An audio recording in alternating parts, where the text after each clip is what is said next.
You're nobody here. I was just trying to explain. Shut up. Marcus Tan's shout ripped through the entire corridor, invading the meeting room like an electric shock. The sharp sound made two people at the back immediately turn around. One analyst paused mid-step. Another was already raising his phone without even realizing it. Rena Lim remained standing, arms crossed, gaze steady, breathing controlled. You think you can just waltz in here and give your opinion? Marcus continued, closing in until his face was inches from hers. You're nobody here. She slightly opened her mouth. If you would just let me speak. I won't let you. He cut her off, slamming his hand on the table beside him.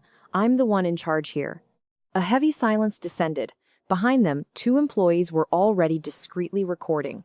A third pretended to look at her phone, but the camera was clearly aimed.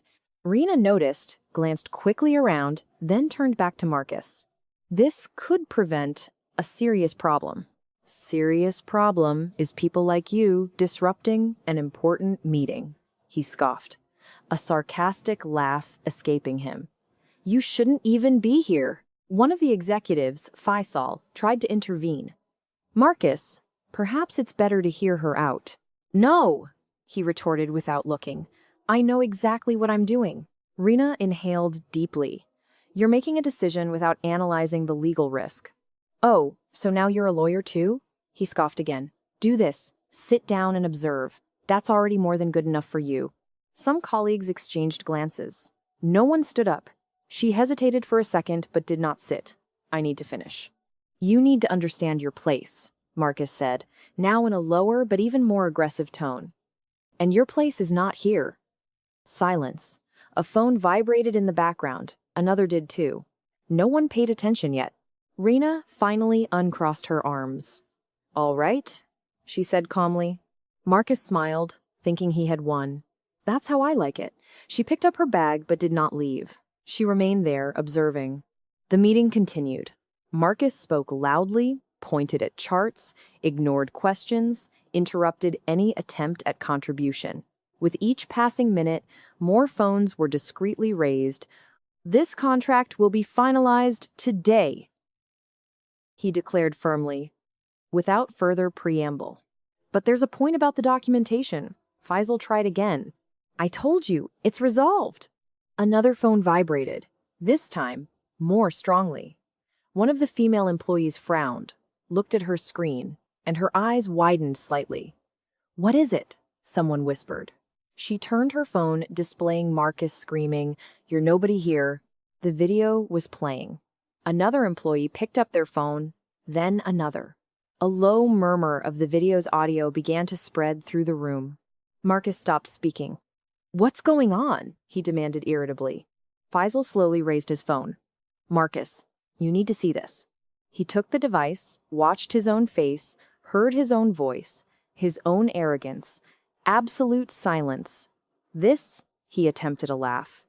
This means nothing. Oh yes, it does, said a firm voice from the doorway. Everyone turned. Miss Lee entered, posture firm, gaze direct. This is already circulating outside the company, she continued. Even on LinkedIn. The air grew heavy. Marcus tried to regain control. This is an exaggeration. It was just a misunderstanding. No, Miss Lee replied. This is misconduct. And it's not the first time. She took 2 steps forward. Silence. Marcus swallowed hard. I can explain. You already have, she said, pointing to the phone. Rena remained silent, observing. As of now, you are removed from the project leadership, Miss Lee continued, and an internal inquiry will be opened. This is absurd. Marcus's voice rose again. No, she replied firmly. Absurd were your words. He looked around. No one defended him. No one spoke. No one met his gaze. Rena finally took a step forward. Now, may I finish? She said calmly. He did not respond. She continued.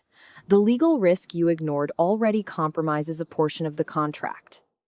She took a document from her bag. If this were signed today, the company would incur an immediate loss. Silence. Faisal took the document, read it quickly. She's right. Marcus closed his eyes for a second. everything crumbling. "You knew about this from the beginning?" he asked quietly. Rena looked at him. "I tried to tell you." Silence. She turned to Miss Lee. "The contract can still be adjusted, but it needs to be revised immediately." Miss Lee nodded. "You take over this part." Rena simply agreed with a nod, without pride, without revenge.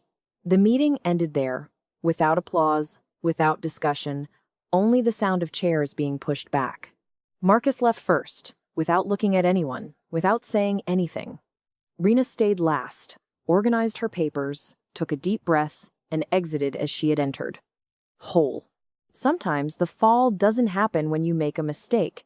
It happens when you get used to making mistakes and believe you'll never be seen. Those who humiliate in public reveal their true selves. Power doesn't show who you command. It shows who you are. She didn't need to shout, didn't need to defend herself, because the truth emerged on its own, and he didn't just lose his position, he lost something much harder to regain: respect.